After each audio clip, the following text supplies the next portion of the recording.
New Relight opticals and computerised I clinic. हमारे यहाँ Sarojini hospital के आई स्पेशलिस्ट डॉक्टर अवेलेबल। अपनी आंखों का मुफ्त मुआयना करवाइए। जी हाँ।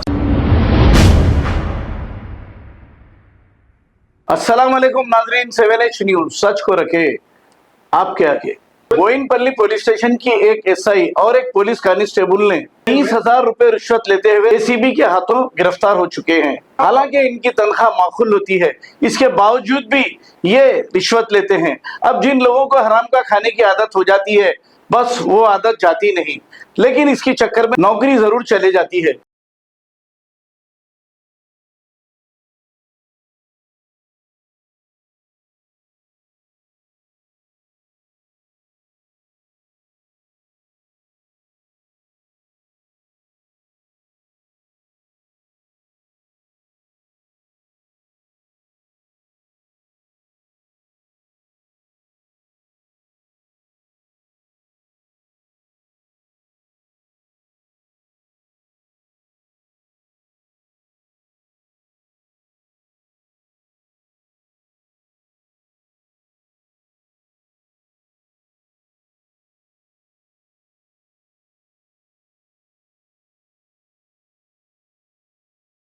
New Relight opticals and computerised I clinic. हमारे यहाँ सरोजनी हॉस्पिटल के आई स्पेशलिस्ट डॉक्टर अवेलेबल। अपनी आंखों का मुफ्त मुआयना करवाइए। जी हाँ। Sunglasses 99 onward, any number glasses from 250 onward, contact lenses any colour ₹99 onward. जो हजरात 60 साल की उम्र से ज्यादा है, हज और उम्रा जाना चाहते हैं, उनके लिए बिल्कुल free number glasses, free home delivery और free eye checkup. New relight optical, Talab Katta, main road, opposite to Baba Bahauddin दरगाह। मोबाइल 9848392127। खबर है शहर की, खबर है गाँव की, खबर है सारी दुनिया की। 7H न्यूज पसंद आए तो लाइक कीजिए, शेयर कीजिए और सब्सक्राइब करना ना भूलें। 7H news.